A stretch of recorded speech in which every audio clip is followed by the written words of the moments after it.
नमो नमः।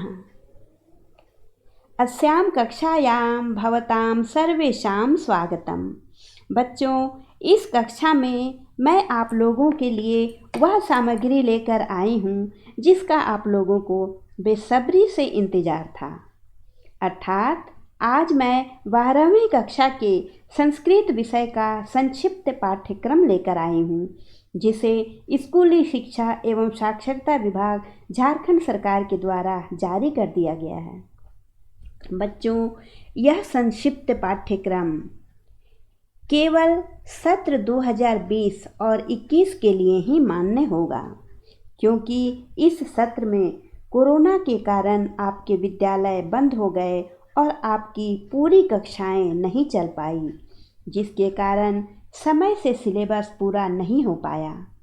अब समय बहुत कम बचा है और परीक्षा की तैयारी भी करनी है, इसलिए पाठ्यक्रम के कुछ भागों को इस सत्र के लिए हटा दिया गया और पाठ्यक्रम को छोटा कर दिया गया है, ताकि कम समय में आप परीक्षा की तैयारी भली भांति कर सकें। तो आइए देखते हैं और समझते हैं कि पाठ्यक्रम में किसे रखा गया है और किसे हटाया गया है।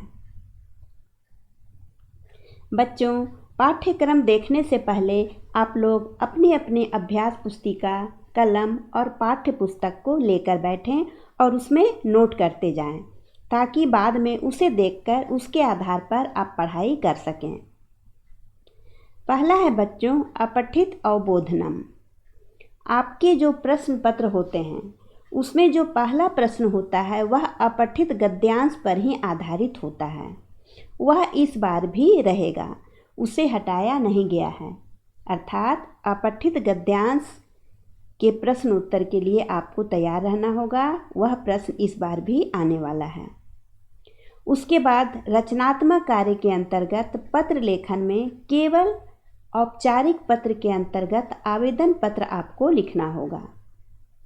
अनौपचारिक पत्र अर्थात पिता के पास, भाई के पास, मित्र और सगे संबंधियों के पास इस बार पत्र नहीं लिखना होगा। केवल औपचारिक पत्र के अंतर्गत अपने विद्यालय के प्रधानाचार्य के पास आपको आवेदन पत्र लिखना होगा। अनुच्छेद लेखन में चित्र पर आधारित अनुच्छेद लेखन आएगा।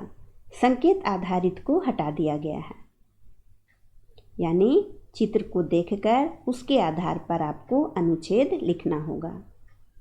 फिर अनुप्रयुक्त व्याकरण के अंतर्गत संधि आपको पढ़नी है, जिसमें केवल स्वर संधि पढ़नी है। स्वर संधि के सारे भेद को आपको पढ़ना है। व्यंजन संधि और विसर्ग संधि को इस बार छोड़ देना है।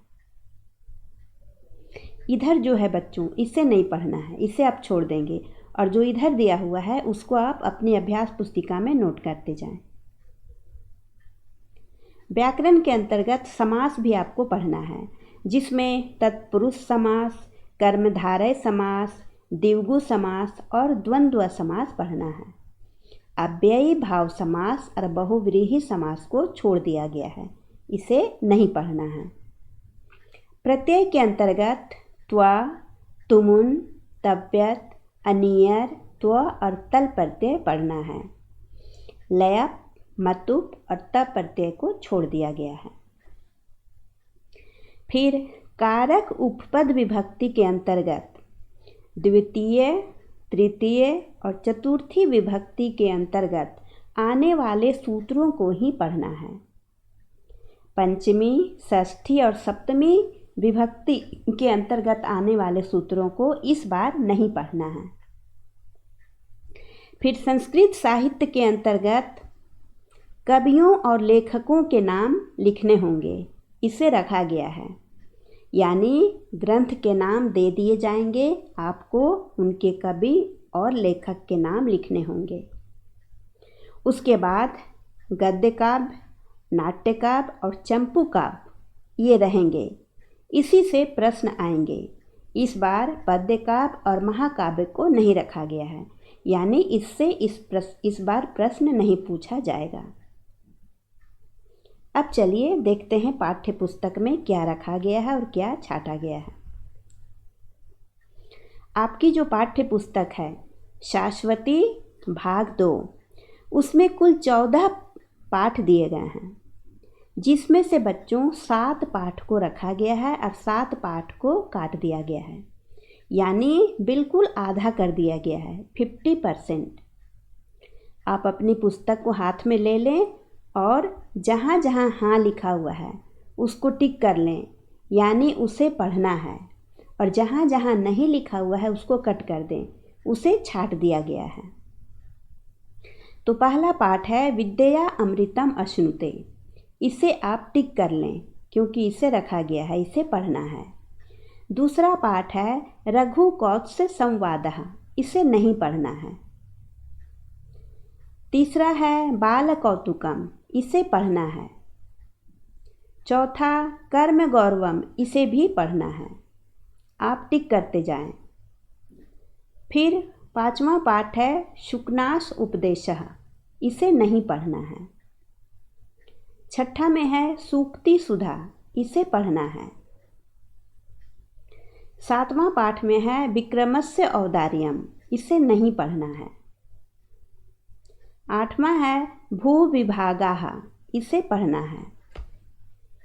9वां पाठ है कार्यम व साधयेयम देहम व पातयेयम, इसे नहीं पढ़ना है।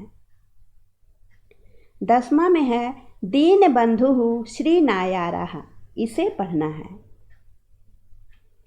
11 पाठ है उद्भिज्य परिषद, इसे नहीं पढ़ना है। 12 पाठ किंतो हो कुटिलता, इसे भी नहीं पढ़ना है। 13 में है योगस्य वैशिष्ट्यम, इसे पढ़ना है, इसे आप टिक कर लें। और 14 पाठ है कथम शब्द अनुशासनम, इसे हटा दिया गया है, इसे नहीं पढ़ना है। तो ये बच्चों आपके संक्षिप्त पाठ्यक्रम हुए।